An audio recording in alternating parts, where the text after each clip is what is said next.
자, 여러분 반갑습니다. 정구 박사입니다.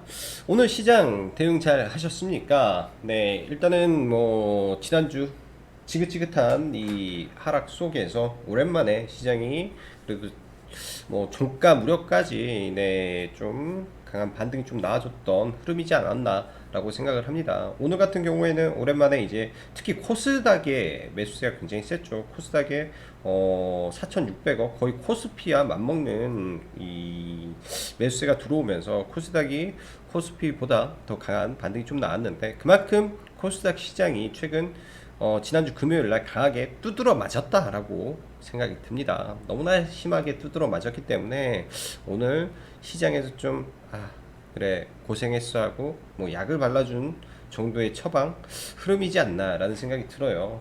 자, 지난주 일요일 날 제가 개인적인 뭐 사정도 있고 그래서 영상은 올리지 못했는데, 이 차트에 참 많은 게 묻어 있지 않나라는 생각을 합니다. 일단 코스닥의 차트에서 좀 길게 놓고 본다면 아주 심플한 결과가 있겠죠.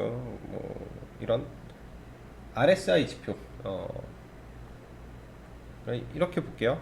RSI 지표가 과열권으로 떨어질 때, 과매도권으로 떨어졌을 때 이런 구간에서 반등이 나옵니다. 거의 대부분 반등이 나왔죠. 안 나온 적은 거의 없었기 때문에 반등이 나오는데, 지금의 구간에서도 당연히 반등이 나올 수밖에 없는 구간에서 오늘 반등이 나온 거고요. 지금의 반등은 우리는 뭐라고 할까요? 또 지금의 이 바닥권은 우리는 뭐라고 하면 좋을까요? 저는 지금의 구간을 가바닥권이라고 말씀드리고 싶습니다. 가바닥이 나왔고 이런 구간에서 반등을 할 때 당연히 현금이 없다면 현금화를 좀 해야 되고요. 지금이 첫 반등이기 때문에 최소한 2, 3일 정도의 추가적인 반등 흐름이 나올 수 있는 그림이 연출될 가능성이 시장이 하락하는 것보다 조금 높을 것이다 라고 저는 생각을 합니다. 이런 구간에서 조차도 손실을 보는 이유가 뭐냐? 조급해집니다. 내가 시장이 떨어질 때 다 손절을 해버렸어요. 종목군들 이리저리 다 팔아버려서 종목이 없는데, 막상 내가 그동안 시장이 하락하면서 강했던 종목군들, 하락하면서 좋았던 종목군들을 그래 샀단 말이에요. 이렇게 하락장에. 근데 반등을 안 합니다. 그럼 사람이 조급함에 빠져들어요. 지금 구간에서 어떤 종목군들이 반등을 하죠? 자, 낙폭과대 종목군들이 반등을 하고요. 또 한편에서는 여전히 급등하는 종목이 더 급등합니다. 주식시장이 어려운 게 뭐냐? 저도 그런 부분에서 어려움을 느끼죠. 저뿐만 아니라 저보다 훨씬 잘하시는 이 멋진 트레이더 분들 조차도 이런 부분이 어려울 거예요. 시장의 당일 주도주는 전체의 1%죠. 낙폭과대주 최고 많이 떨어진 종목도 한 10% 정도뿐이 안 될 거예요. 그 안에서 업종 대표주들만 강하게 반등을 하지, 업종 대표가 아닌 이상 반등이 잘 안 나옵니다. 근데 우리가 그런 부분에서 매매에 이 오류가 발생을 하게 되는 거죠. 그렇지만 지금 구간에서는 그조차도 서두르지만 않는다면, 그러니까 지금 반등 구간에서 어설프게 매매해서 물리더라도, 제 개인적인 생각은 물리더라도 2, 3일 안에서는 웬만해서는 다 반등을 하기 때문에 막 손절하고 뭐 여러 가지 매매를 막 자주 할 필요가 없는 2, 3일이지 않나라고 생각을 합니다. 이런 구간에서는 잦은 매매보다 일단은 엉덩이 무겁게 뭐 어떤 종목이든 조금 며칠 좀 버텨보는 게 저는 좀 좋을 것 같다라고 생각이 들어요. 그만큼 시장이 가바닥에서 단기 반등권에 접어들었다라고 생각을 하시면서 시장을 보면 좋을 것 같습니다.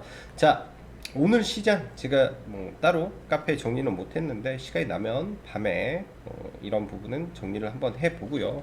오늘 시장 뭐 굉장히 좋았죠. 상대적으로 뭐 지수적으로도 추세적으로 굉장히 강하게 반등을 해줬습니다. 일단 제 개인적인 생각에 코스닥은 당연히 이런 구간들 1015포인트 정도까지의 반등의 흐름이 나올 거라고 생각이 되고, 뭐 중기적인 관점에서 코스닥은 이런 구간까지 빠질 수 있겠구나 라고 저는 생각을 하고 좀 보려고 생각을 해요. 900포인트 언더까지 어느 순간에는 한번 깨고 갈 수도 있겠구나. 그래서 지금의 가바닥을 만들고 이런 구간에서 밀게 됐을 때는 진짜 주의를 한번 해볼 생각이고요. 아직까지는 주의보다도 시장의 흐름을 느끼면서 봐야 될 것 같고, 코스피 지수도 오늘 일부 반등을 했습니다. 생각보다는 반등의 크기가 크지는 않았던 것 같아요. 오늘 뭐 삼성전자와 SK 하이닉스가 반등을 했고, 삼성바이오로직스와 셀트리온,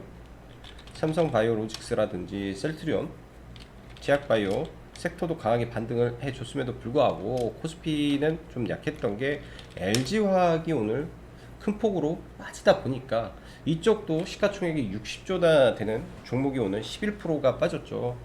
코스피 전체의 장악력이 2.5% 정도 되는 종목이 오늘 11%가 빠졌습니다. 그럼 뭐 전체 이제 2점 몇 프로니까 곱하기 뭐 이 정도 하면은 뭐 2% 가까운, 그러니까 시장 전체에 영향을 상당히 많이 미쳤을 하락이 나왔다라고 봐야 되는 거죠. 그런 부분에서 일단은 코스피가 코스닥보다 상대적으로 좀 못 갔고, 이런 LG화학 이슈가 나머지 2차전지 뭐 종목군들에게는 조금 무거운 모습으로 좀 작용을 하지 않았나라고 생각이 들어요. 자, 주말 라이브 방송에서 뭐 그런 말씀을 드렸죠. 경기민감주 중에서 뭐 대우조선해양이라든지 뭐 많이 밀린 종목군들, 뭐 호텔신라라든지 뭐 업종 대표주들입니다. 한국조선해양, 포스코, 이런 종목군들의 단기적인 반등 시그널이 조만간 나오겠다라고 생각을 한다라고 말씀드렸고요. 저도 개인적으로는 조선주를 하나 들고 있습니다. 조선주를 하나 들고 있는데 단순하게 실적 반등 차원에서의 흐름으로 이번에 하락할 때 접근해서 일단은 보유를 하고 있고요. 이런 관점에서 종목군들이, 그러니까 낙폭과대 종목군들, 그리고 코스피 200이나 코스피 150 종목군들 안에서 고점 대비 35%에서 40% 이상 빠진 종목군들 위주로 업종 대표주들 한번 찾아보시면 좋을 것 같습니다. 지금 시점에서 제가 종목군들을 나열하고 뭐 이 종목이 좋다, 저 종목이 좋다, 이걸 사세요, 저걸 사세요, 이런 관점을 피는 것 자체가 저는 지금 구간은 좀 무의미한 것 같아요. 지금 구간은 왜? 좋은 종목은 여러분들이 매매하기가 어려우니까. 바이오니아라는 종목도 있어요. 바이오니아라는 종목도 사실 오늘 돌파 매매를 좀 들어가서 상당히 수익을 좀 재밌게 좀 내고 나왔던 종목이기도 합니다. 왜 이런 현상이 발생을 할까 하면 시장에서 주도주급으로 이렇게 정신없이 올리기 때문에 슈팅 구간에 있는 종목군들이고요. 말 그대로 트레이딩을 해야 되는 종목이기 때문에 이런 부분이지 않나라고 보여져요. 자, 시장 주도주급, 그 다음에 뭐 우량주 하나하나 좀 보면서 넘어가도록 하죠. 그 전에 오늘 시장 시황 체크해보고 넘어가도록 하죠. 자, 오늘 시장 보면은 양시장 2차전지 일부 밀렸고 제약바이오 일부를 제하면 대부분 낙폭과대 종목군들이 상당히 강한 반등이 나오는 시장입니다. 자, 삼성의 폴더블폰이 판매가 굉장히 잘 된다라는 이슈가 주말 사이에 나오면서 KH바텍이 일단 갭을 두고 좀 올라왔죠. 오전에 이 종목을 사실 제가 봤다면 매매를 했을 것 같아요. 여러분들 아시겠지만 이 갭을 만들고 돌파를 했을 때, 근데 제가 눈치를 못 챈 거는 아마 이 구간에서 거래 대금이 너무 적어요. 3분봉 안에서 제 기준에서는 몇백억씩 들어줘야 되는데 거래 대금이 너무 적다 보니까 매매를 안 했던 것 같습니다. 그래서 KH바텍이라든지 파인 테크닉스 등등 시가부터 오늘 대부분 종목이 양호한 모습을 좀 보였다라고 보여지네요. 그래서 오늘 시장에서 가장 하이라이트로 강했던 섹터가 이 폴더블폰 관련주지 않나라고 생각이 되고, 이쪽 섹터들 앞으로 이 폴더블폰의 판매가 늘어나면 늘어날수록 이쪽 종목군들의 흐름이 전개가 어떻게 될지 좀 주목을 해봐야 될 것 같습니다. 그래서 폴더블 섹터를 관심 종목으로만 몇 개, 바텍, 세경, 하이텍만 넣어놓고 좀 보면 좋을 것 같고요. 이번에 돈이 들어와서 막 움직였기 때문에 지금부터 좀 보면 좋을 것 같습니다. 자, 그 밖에 두나무 업비트에서 가상 자산업 신고를 최초로 했다라는 이슈가 나왔죠. 거기에 주말 사이 이 비트코인 시세가 올라가다 보니까 네, 우리 기술 투자라든지 장 초반에 약간 수급이 좀 들어왔던 것 같아요. 초반에는 뭐 별다른 흐름보다도 이렇게 있다가 오후에 갑자기 비트코인 가격이 급등을 함에 따라서 추가 시세가 좀 나아졌고, 오늘 뭐 결정적인 거는 하나투자 증권 우가 이 장중에 네, 초급등을 했죠. 1시 30분에 초급등을 하다 보니까 사실 들어온 자금이 3억입니다. 3억, 5억 이렇게 해서 초급등을 시키니 나머지 뭐 가상화폐 관련주들이 날아갔지 않나 라고 생각이 들어요. 저는 개인적으로 거래 대금이 이 순간에는 그렇게 많이 터지지를 않아서 매매는 좀 하지는 못했던 것 같고, 네, 이쪽 섹터 과거에 이렇게 올라왔을 때의 흐름보다는 지금의 흐름이 그렇게 강한 건 아닌 것 같습니다. 그래서 단기 개별 이슈로 올라왔다라고 좀 보여주고요.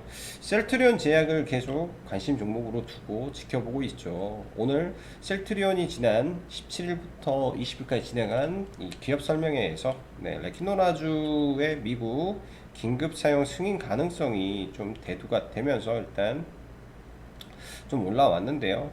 셀트리온 삼형제 레키노라주 미 유럽 진출 임박이라는 기사를 만들고, 아침에 이제 신한금융투자에서 이런 리포트를 하나 내면서 일단 강력하게 수급이 좀 들어왔다라고 보여집니다. 일단 뭐 이 시장에서는 보는 기대감, 뭐 실적은 떨어졌으나 기대감은 뭐 잘하면은 10월 달에 뭐 받을 수도 있겠다라고 말을 하면서 그런 기대감을 만들어 줬죠. 그러면은 뭐 10월, 9월 달이니까 다음 달에 대한 기대감을 일단 시장에서 만들어 놓고 보자라는 성격이지 않나라고 저는 보여집니다. 일단 최근에 수급이 셀트리온 쪽이 굉장히 강하게 들어오고 있기 때문에 최근 뭐 한 달간의 거래 봤을 때 셀트리온만 4천억이 좀 들어왔고요. 셀트리온 헬스케어도 굉장히 또 수급이 잘 들어오고 있다. 그리고 셀트리온 제약이 어떻게 보면은 탄력으로는 가장 좋겠죠. 셀트리온 제약이 이런 구간에서 돌파를 치고 신고가를 다시 한번 가는지, 가급적이면 가장 상승률이 높은 종목을 가지고 보는 게 좋지 않겠냐 생각이 듭니다. HLB 제약 관점에서도 가장 센 놈이 가장 많이 올라가요.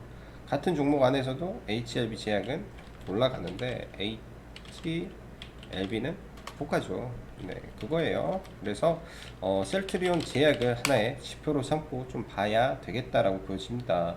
이런 구간에서 강하게 돌파를 하고 뭐 거래량을 키우면은 엄청난 거래량이 동반이 될 거로 생각이 들어요.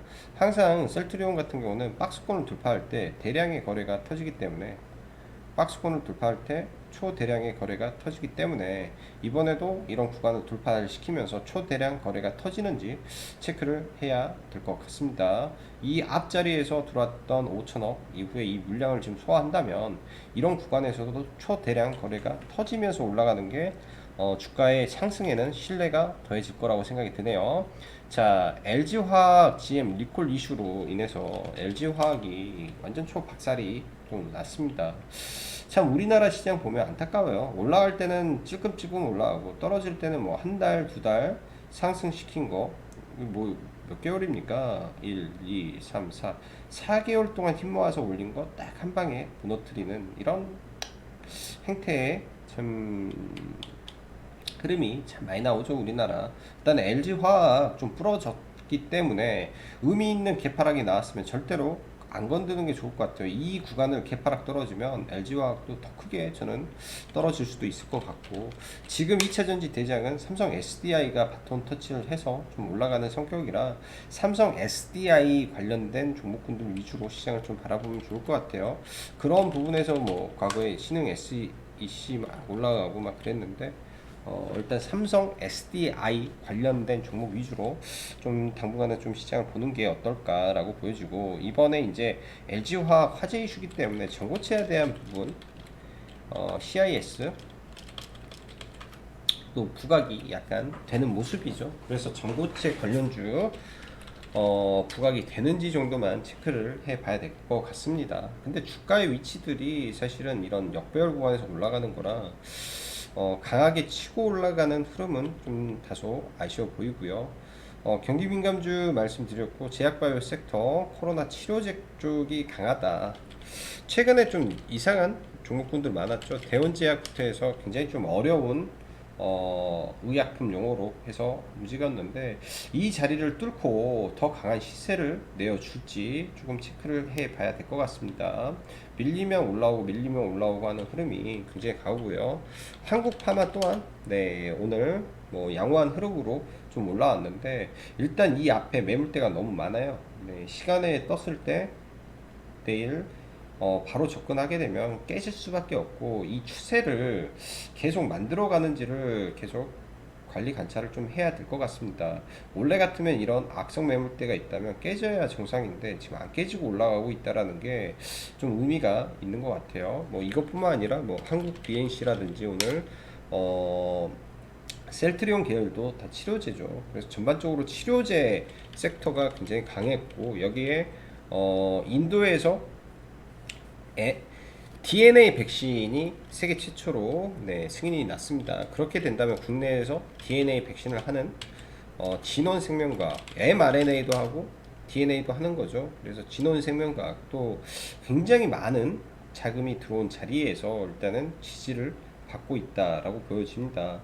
이런 구간에서 사실은 조그만한 뭐 이벤트가 터져주면 한 번 정도 이렇게 크게 나올 수 있는 끼를 가진 종목이겠죠.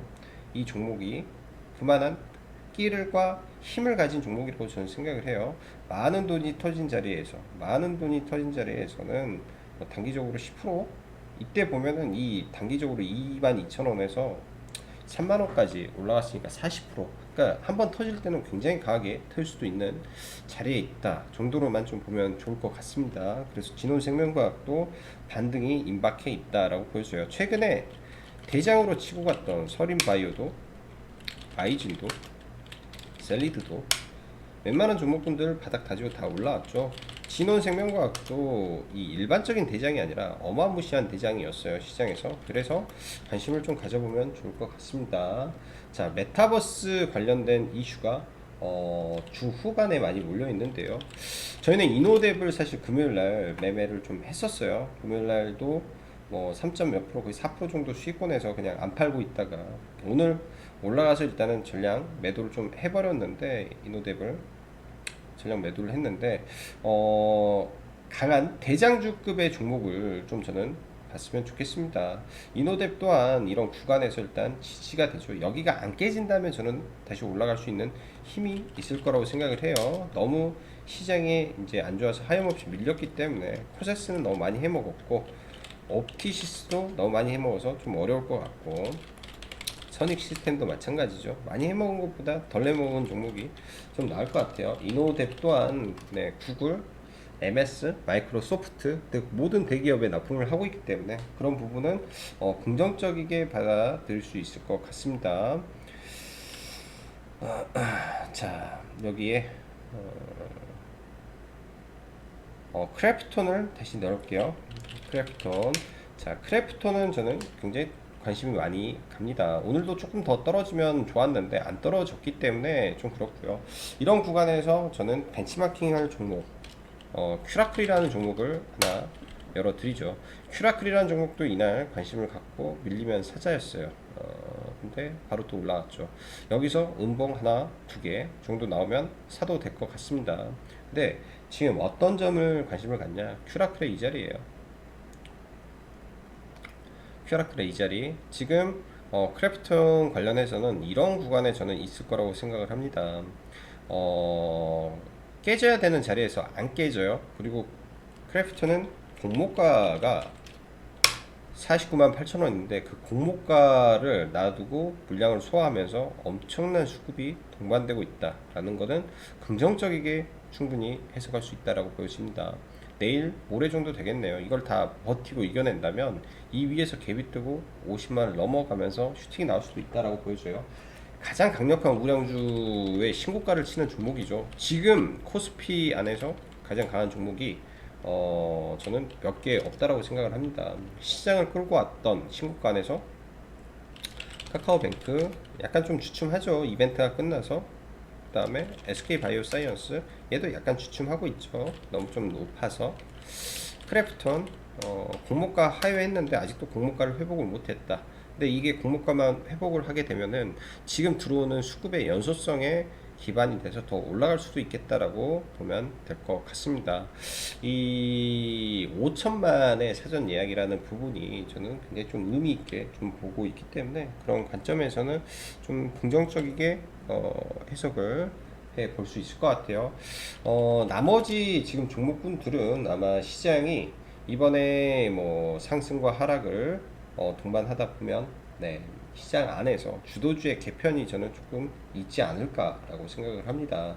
여전히 시장에서 우리가 관심을 가져야 될 거는 미래 성장성을 가지고 있는 부분 혹은 정책 모멘텀이라든지 뭐 치료제 백신 즉 의미 있는 모멘텀들이 유지가 된다면 그 종목군들을 좀 끌고 가볼 수 있고 그런 종목군들의 저점이 왔을 때는 충분히 대응을 해볼 수 있을 것 같아요. 오늘 같은 경우 저도 시장에서 뭐 매매도 하고 그랬지만 수익권에서 종목군들을 대부분 안 팔고 그냥 넘어갔습니다. 예, 하루 더 시장을 좀 지켜보려는 관점에서 좀 보는 거고요. 그 말은 충분히 시장 반등해 줄 가능성이 높겠다라고 좀 보여지네요. 자, 오늘 하루도 수고 많으셨고, 그리고 제가 이 일일이 전화로 이렇게 상담이 좀 불가능합니다. 사실 궁금한 거 있으면 카페 수강 신청란에다가 좀 남겨주시면 좋을 것 같고요. 전화번호랑 이렇게 남겨서 다 연락을 요청을 하시는데, 사실 이제 뭐 매니저분이 이렇게 하실 수도 있겠지만 그런 부분에서는 제가 직접 하는 게 맞겠죠. 주식은 제가 하고 있기 때문에 근데 약간의 시간적인 부분이 참 부족할 게 많은 것 같아요. 글로 좀 남겨주시면 그 글을 제가 확인을 하고 밤에 늦은 시간이라든지 귀가를 해서 좀 남길 수가 있으니까 그런 그 상담 문의는 글로 좀 남겨주시면 감사할 것 같습니다. 자, 오늘 하루도 수고 많으셨고 여기까지 짱구 박사였습니다. 감사합니다.